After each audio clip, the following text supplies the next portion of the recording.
Welcome again to another episode of the Make a Difference podcast.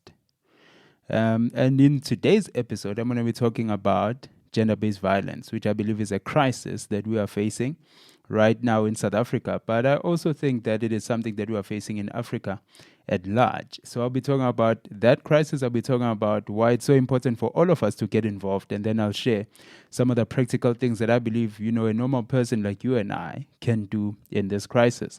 And so the first thing is, why is this topic so important? Why should we be talking about this?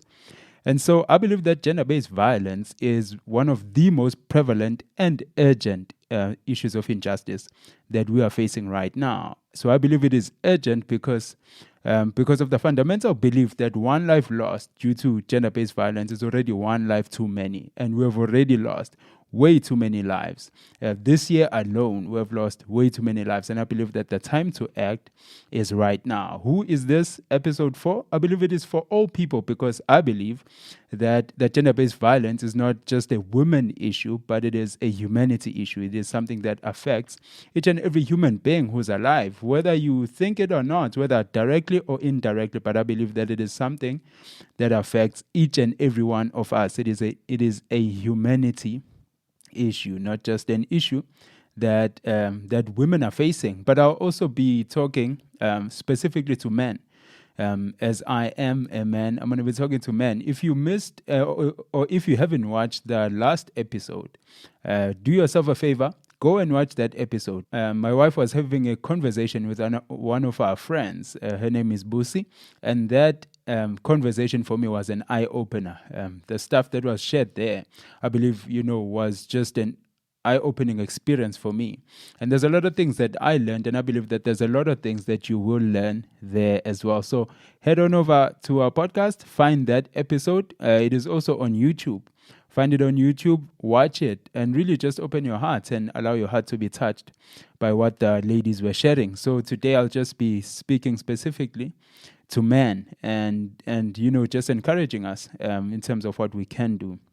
So remember that we release a podcast episode once every 2 weeks. So once every 2 weeks, we release an episode, and I would like you to consider subscribing to the podcast wherever you consume or listen to podcasts. Consider subscribing so that you can get notified whenever new content becomes available, and you will get a notification. And we'll also love to connect with you and to have a conversation, to extend this conversation with you over social media. So please follow us on social media on our handles. On Facebook, it is facebook.com/Make a Difference podcast. All small caps and all one word. Facebook.com/Make a Difference podcast. On Instagram, it is at Make a Difference _podcast. Instagram, again, it is at Make a Difference _podcast. And so let us go into today's episode. One of the things that are really disheartening for me, I'm not sure about you, but one of the things that are really disheartening about me, especially when it comes to, issues of injustice in our society, is our attention deficiency. We seem to be so easily distracted. You can think about it in your life as well, that there was a time where there was an issue of injustice that really touched your heart, and you got involved, you made a lot of noise, but, very quickly afterwards, you forgot about it. It is something that looks to be a norm for us in our society, that, we get excited, we get angry, we make a lot of noise, we go to the streets, but very quickly afterwards, we don't follow through. Next thing happens, then we forget this one, we jump on to the next one. I believe it is something that is very disheartening for me personally. Maybe it is for you as well. And I think that it is a result of a number of things. I've just got here, just a few things, 2 things to be specific, that I believe this is a result of. And the first one is just the plethora, of the social ills that we are bombarded with each and every day as people, as human beings living here on earth. There is just so many issues in our society. There's so many things that are wrong. And so that can cause us to stop being focused on one thing because of just the scale of the things that are wrong with the world. And the second one, it is something that is a benefit, something that is good, but it also has disadvantages, and that is the internet. Because of the internet, we have been able to be more connected than we have ever been in the world. And something can happen on the other side of the globe, and we can all know about it within the hour. And that is the benefits of social media, benefits of the internet, benefits of technology. But they also come with the downside. And the downside is that at some point we get numbed. At some point we look at issues in terms of stats and figures and numbers. How many people? If it's just one person, it seems like it's not a big deal until it is a significant percentage of the population.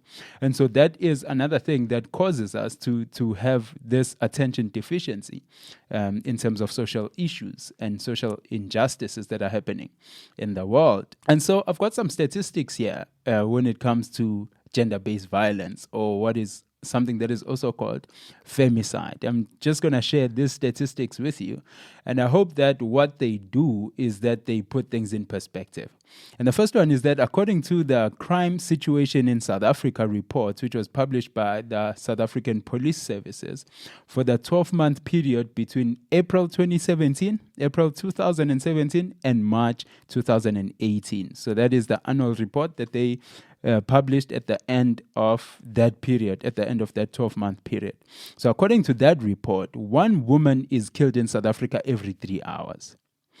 And that is a lot. That is high.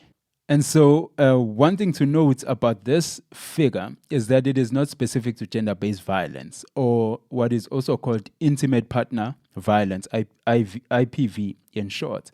And so this is because the South African Police Services do not currently record the relationship between the suspect and the victim. So when they record the murder of a woman, currently they do not record the relationship between the perpetrator and the victim. So we don't have that. And since we don't have that, then it follows that this particular statistic is not specific to gender-based violence, but it is a broad statistic that just reports the number of women that die in our country. So one woman every 3 hours dies in South Africa. So that just puts that number in perspective, that it is one woman who dies, regardless of circumstances or the motive behind the death. And the second statistic is this. According to the Crime Against Women report, so this is a report that was published by the Statistics South Africa, so Stats SA. They released this report in 2018. So according to this report, women in South Africa are 5 times more likely to be killed just because they are women.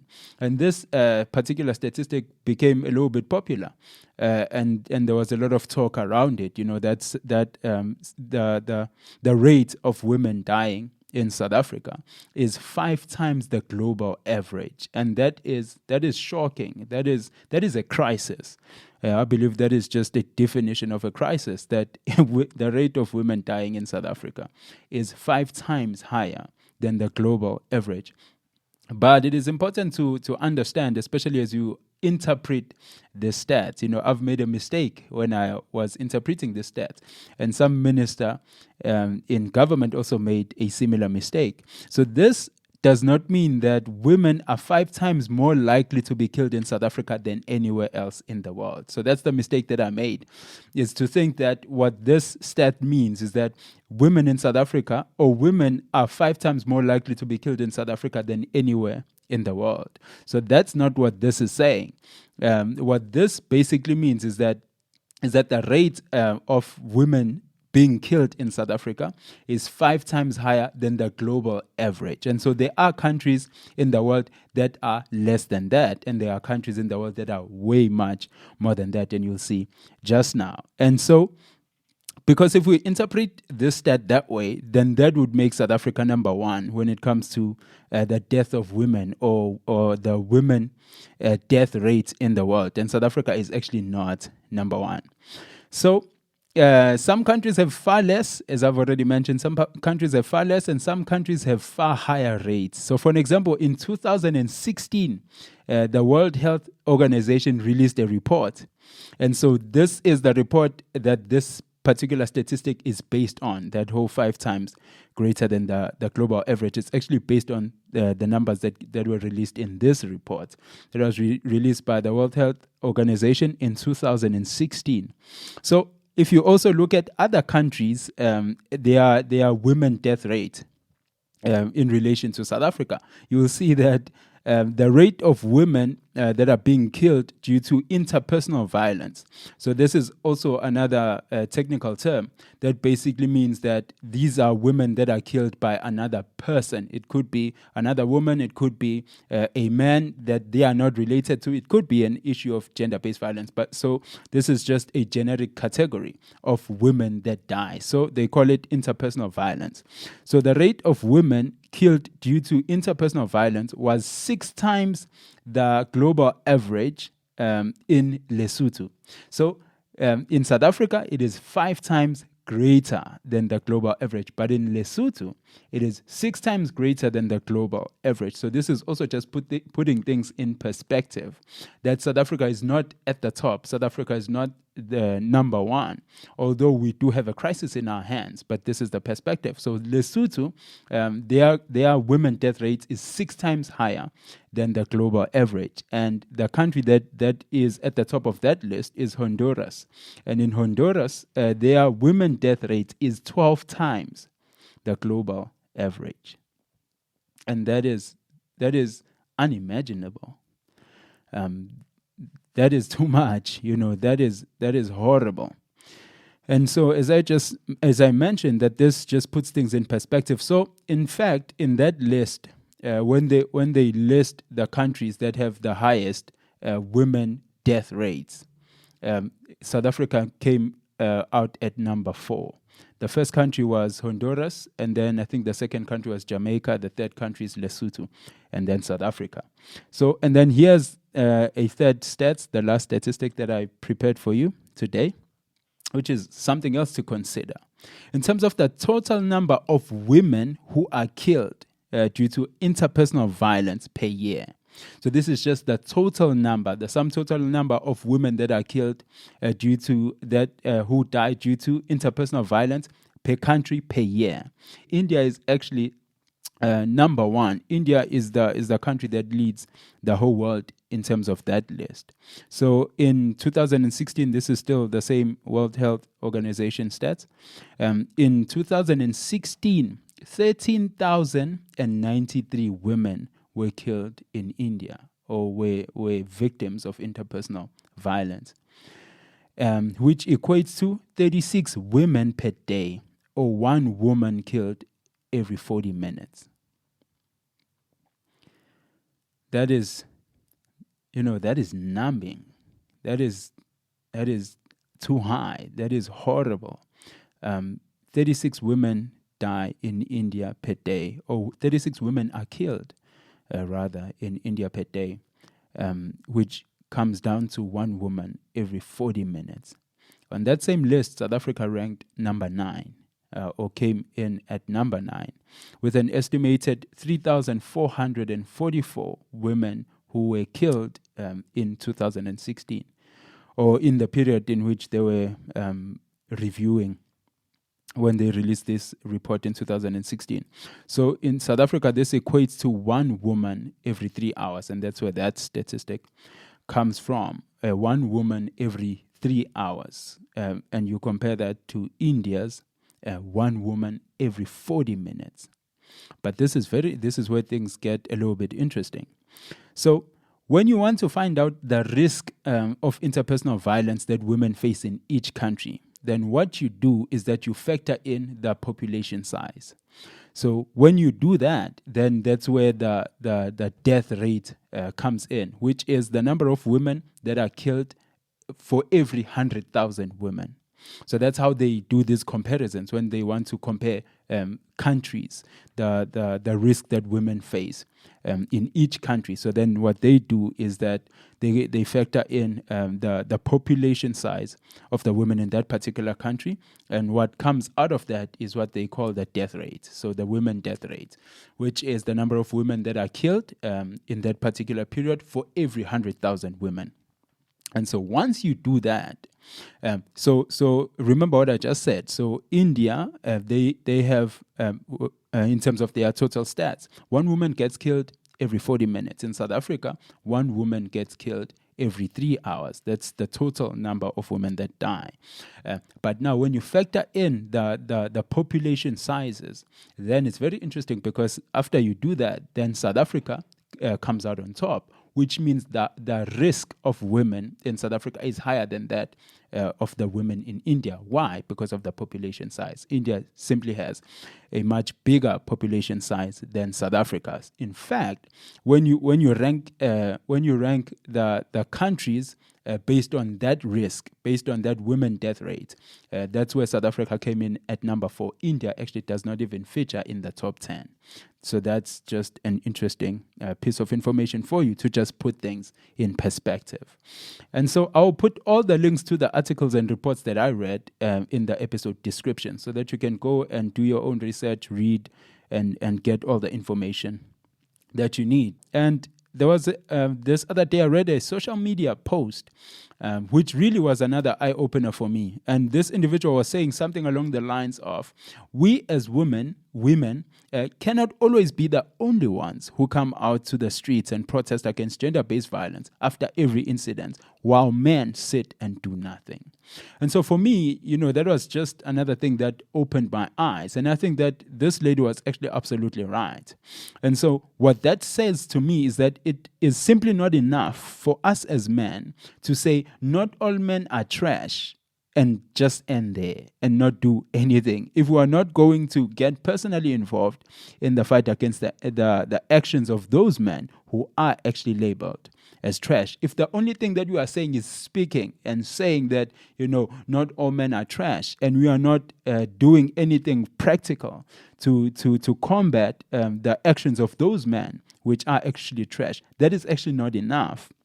And that it's not enough, it's simply not enough for us as men to say, not all men are like that, and just end there. We need to get as enraged and personally affected as women get every time there is another incident of gender-based violence in our country. If we don't get there, if we don't get enraged, if we don't get personally affected, then there's nothing that we are doing. Our actions and our talk, is not doing anything. And so our inactivity as men is much louder than any of our words. We cannot just simply talk. We need to do something. We need to act. We need to put we need to put actions behind our words. We need to realize that our inactivity is really a betrayal, and that our inactivity and silence gives license to the perpetrators of acts of gender-based violence. This is what I believe, that change will never happen until those who have power and privilege decide to do something to undo systems of injustice and oppression. That is what I believe, or to say it differently or simply, I believe that substantial change will never take place until those with power use their power to benefit the powerless. I believe that is when change will actually happen, when those with power, which is us in this particular case, use our power. And what is our power? Our power is our maleness in this particular issue.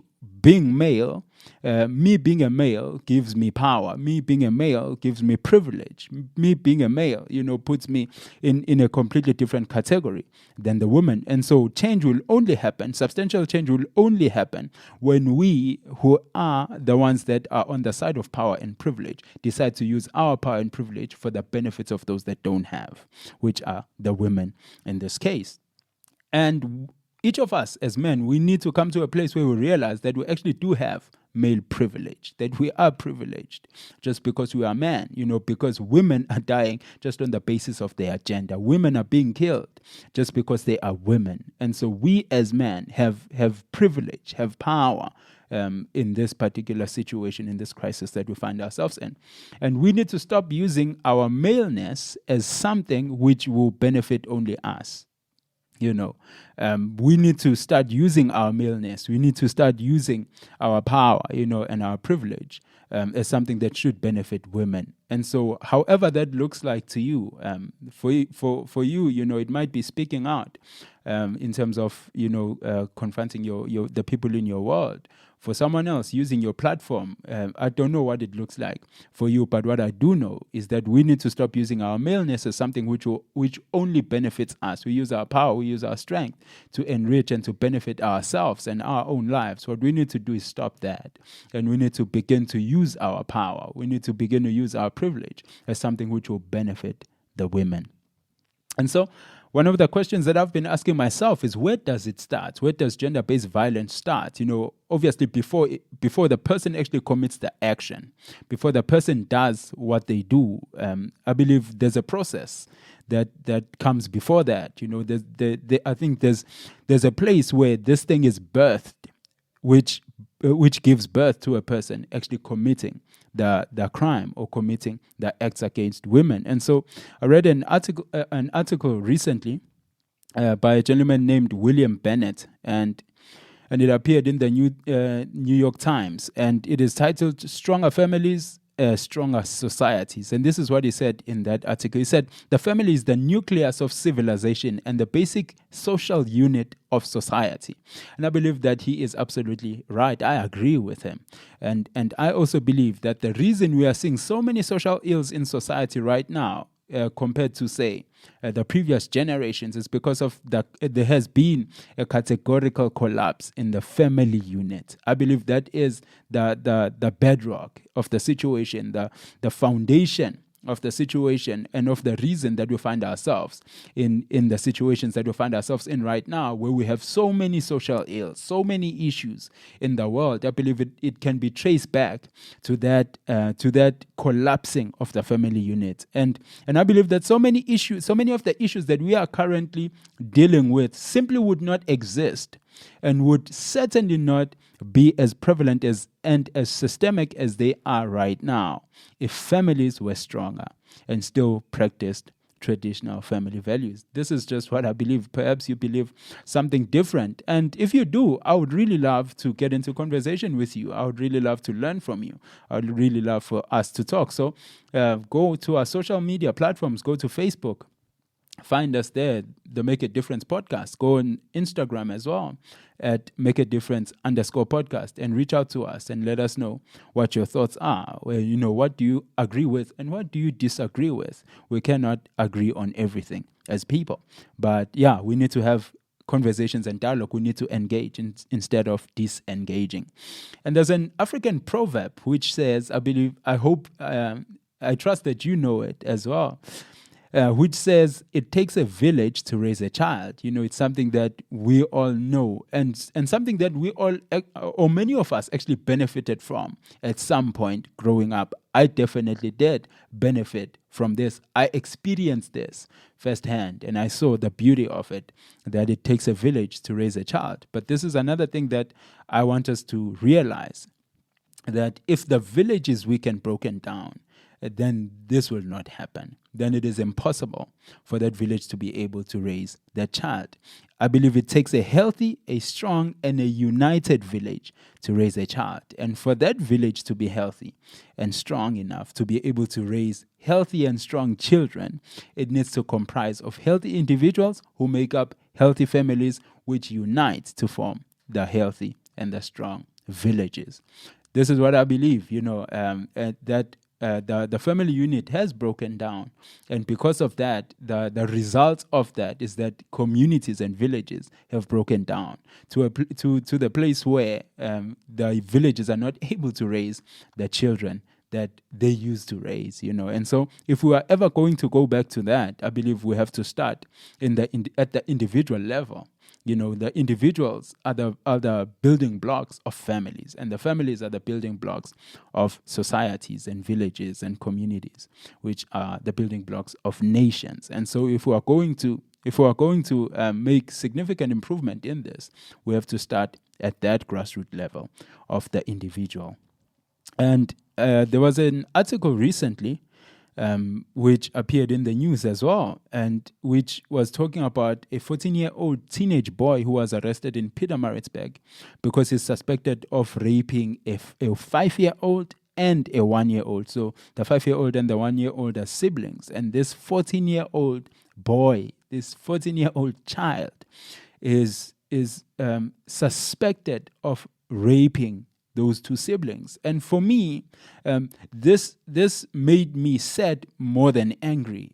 I just couldn't get angry, but I just felt so sad, and to a certain extent, I felt defeated, because I cannot even comprehend this. I cannot understand this. I cannot process. I cannot put this in my mind that a 14-year-old child is suspected of raping a 5-year-old baby and a 1-year-old infant.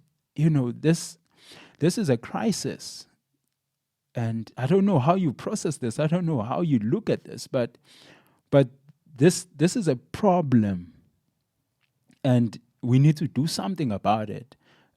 This can't be a norm. This can't be normalized. This can't be something that we just read and move on from and continue with our lives and do our businesses. We can't. Because if you allow things like this, then what's going to happen to the next generation? What's going to happen to the future of this country?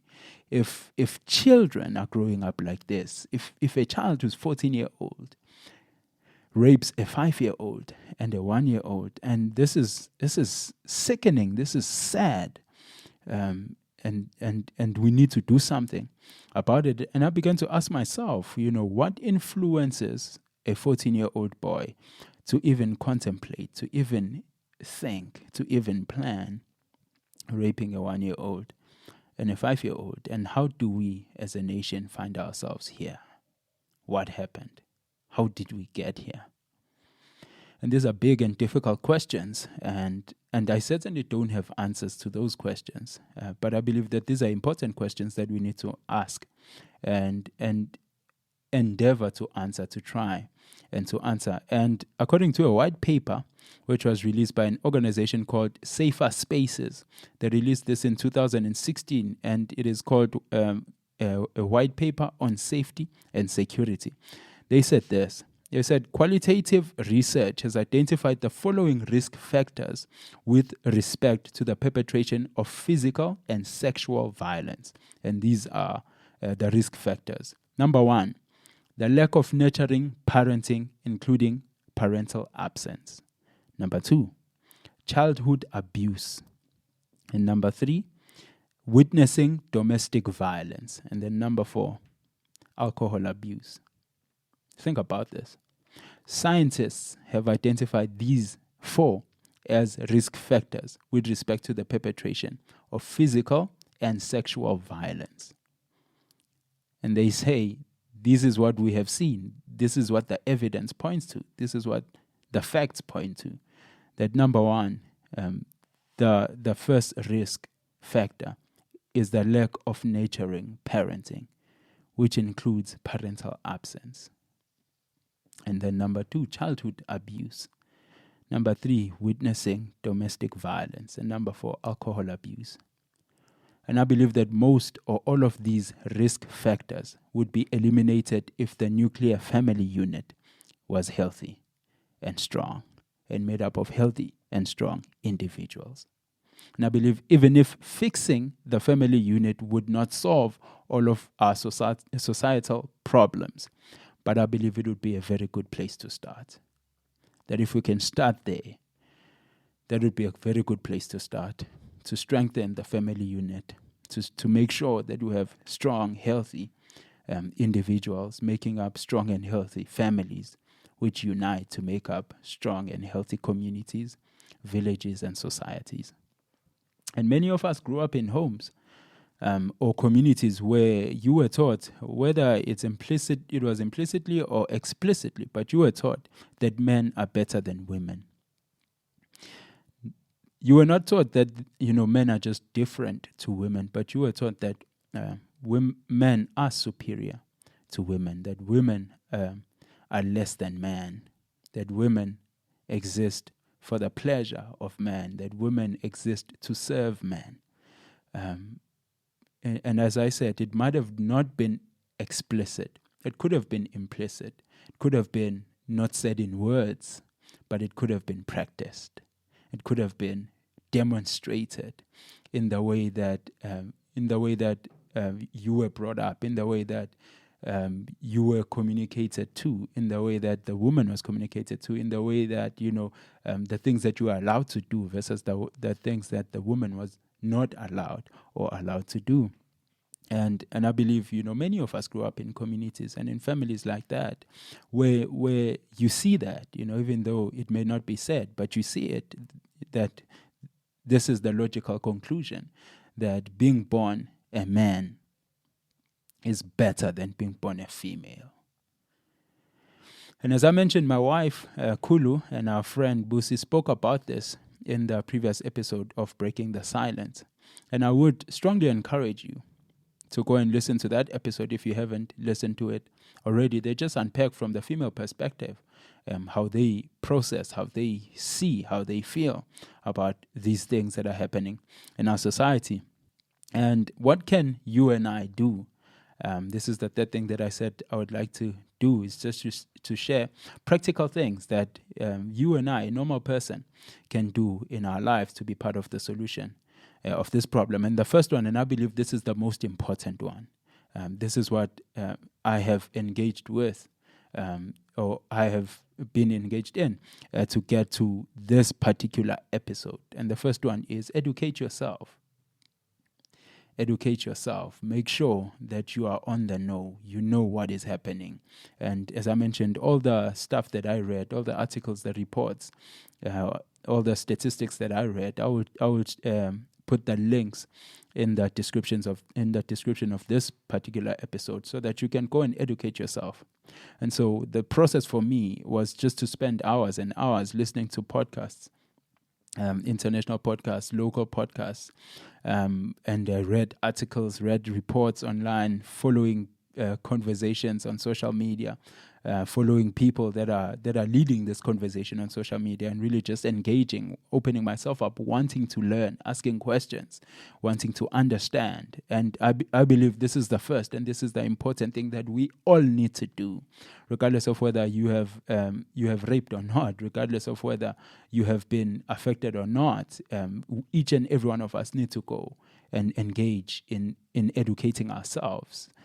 Go and find information, find things that are going to benefit you in terms of making you and helping you to understand the reality as it is.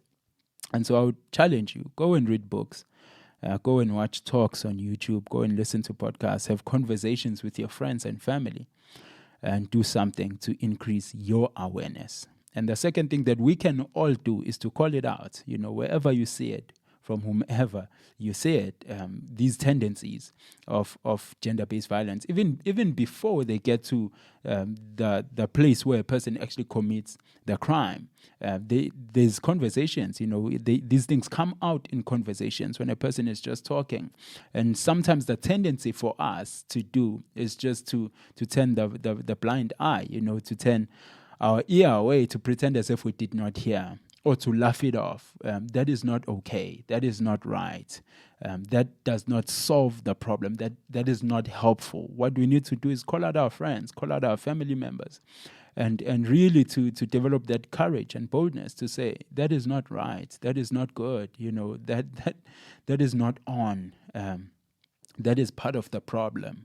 And to just help our friends and our families, because sometimes they also do not even see these faults in themselves, and so sometimes they need us. They need people on the outside to point them out to them, and so we need to be gentle, obviously, and to be patient with people as we do this, and to not appear as if we are being judgmental, to not appear as if we are just pointing out faults in them because we want to pull them down, but because we want to pull them up, because we want to build a safer community for our women and children. We want to build a safer world for all women, all children, all people.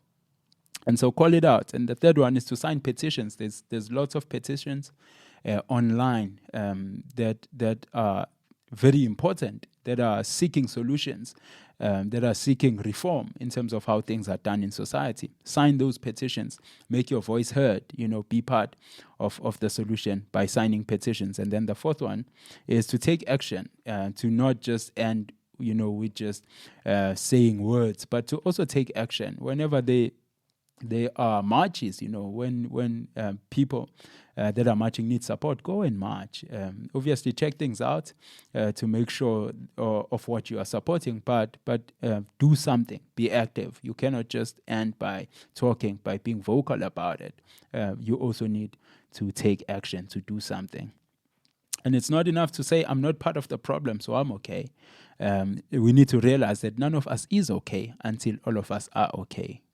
And right now, women are not okay, so we cannot be okay.